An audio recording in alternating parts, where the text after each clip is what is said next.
एक नगर में एक गरीब ब्राह्मण रहता था। उसकी एक पुत्री थी जो सयानी हो चली थी। उसकी आयु विवाह के योग्य हुई तो ब्राह्मणी को चिंता हुई। उसने एक दिन पति से कहा, लड़की ब्याह के लायक हो गई है, हमें अब उसकी शादी के विषय में सोचना चाहिए। घर में फूटी कौड़ी भी नहीं और तुम्हें चिंता कुछ भी नहीं है। तो ब्राह्मण बोले, मैं क्या करूं, जो कमाता हूं वह खाने में खर्च हो जाता है। जाओ कहीं कथा वथा बाँचो और बेटी के ब्याह के लिए कुछ अधिक पैसे जुटाओ, ब्राह्मणी ने प्रेरित किया। हाथ पर हाथ रखकर बैठे रहने से कुछ नहीं होगा। ब्राह्मण ने अपनी पोती पतरा संभाला और घर से निकल पड़े। पूरे दिन नगर में घूमते रहे मगर किसी ने कुछ नहीं पूछा। शाम को निराश होकर घर लौट आए और पोथी पतरा पटकते हुए ब्राह्मणी से बोले, घोर कलयुग आ गया है, लोग का धर्म में विश्वास नहीं रहा, कोई कथा वथा सुनता ही नहीं है। सारा दिन नगर में भटकता रहा मगर किसी ने राम राम तक नहीं की। तुम्हें कौन कम अधर्मी हो जो सयानी लड़की को घर पे बिठाए रखे हो। ब्राह्मणी ने उसे धिक्कारा। औलाद के ब्याह सगाई की तो पहले से ही चिंता करनी चाहिए। पेट तो जानवर भी भर लेते हैं, मनुष्य को तो भविष्य के लिए सोचना चाहिए कि नहीं। इस प्रकार ब्राह्मणी काफी देर तक ब्राह्मण को खरी खोटी सुनाती रही। ब्राह्मण क्या करता, वह जंगल में चला गया और एक तालाब के किनारे जाकर रोने लगा। तभी वहां 4 सियार आए जो देवता थे। उन्होंने ब्राह्मणों से रोने का कारण पूछा। ब्राह्मणों ने उन्हें अपनी करुण कथा सुनाई। चारों सियार जंगल में चले गए। थोड़ी देर बाद वे एक गाय लेकर आए। उन्होंने वह गाय ब्राह्मण को दे दी और कहा, ब्राह्मण देव, यह गाय ले जाइए, यह आपको मनचाहा दूध और सोने की गिन्नी प्रतिदिन दिया करेगी। मनचाहा दूध और सोने की गिन्नी? ब्राह्मण की आंखें खुशी से चमकने लगी। उसकी तो सारी चिंता पल झपकते ही दूर हो गई। ब्राह्मण खुशी खुशी गाय लेकर घर गए। ब्राह्मण की सारी बातें सुनकर उनकी ब्राह्मणी बहुत खुश हुई। गाय रोज एक सोने की गिन्नी और मनचाहा दूध देने लगी।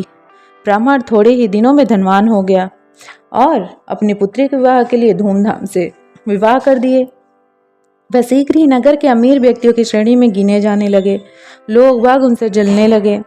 ब्राह्मण ने गाय द्वारा सोने की गिन्नी और मनचाहा दूध देने की बात हालांकि लोगों से छिपा कर रखी थी, मगर न जाने कैसे ब्राह्मणों के जलने वालों को यह सब पता चल गया। ब्राह्मण की गाय मनचाहा दूध और सोने की गिन्नी देती है।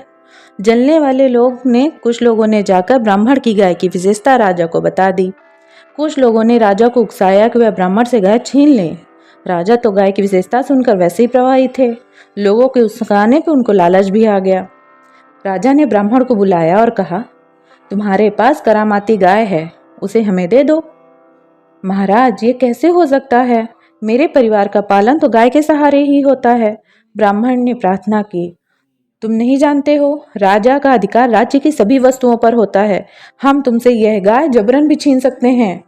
राजा ने धमकी दी। लेकिन महाराज, यह तो सोचिए कि मेरे परिवार का गुजर बसर कैसे होगा। हम कुछ नहीं जानते, इस गाय पे हमारा अधिकार है बस।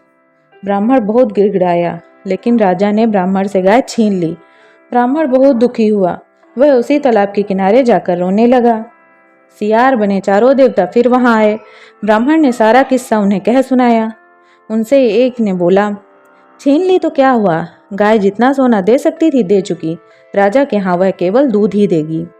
ब्राह्मण ने कहा, मगर सवाल तो अन्याय का है, मैं तो न्याय चाहता हूँ। तो क्या करोगे, एक सियार ने पूछा। राजा के खिलाफ कहाँ गुहार करोगे। मैं इसके न्याय के लिए पंचायत बैठाना चाहता हूँ, ब्राह्मण ने बोला, और चाहता हूँ कि तुम लोग मेरे पंच बनो।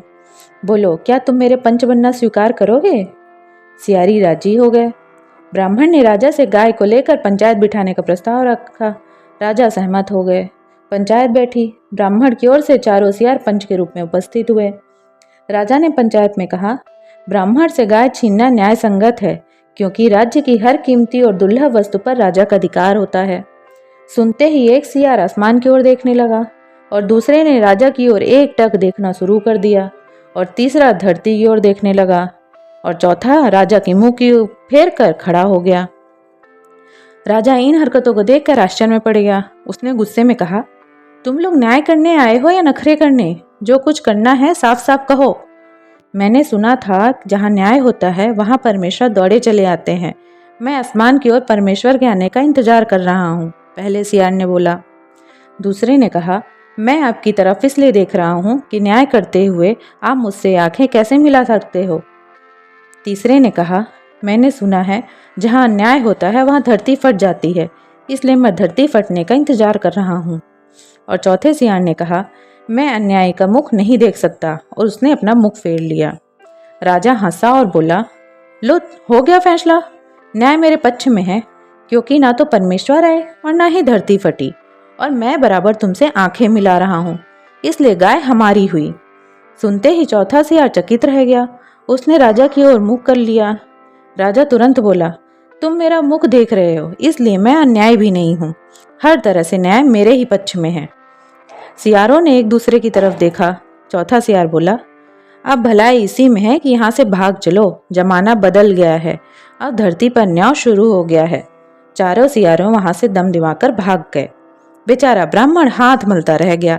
इस प्रकार धरती पर न्याय की शुरुआत हो गई। तो दोस्तों, कैसी लगी आपको मेरी कहानी? अगर कहानी अच्छी लगी तो चैनल को सब्सक्राइब करिएगा और फॉलो करिएगा फेसबुक पेज को। धन्यवाद।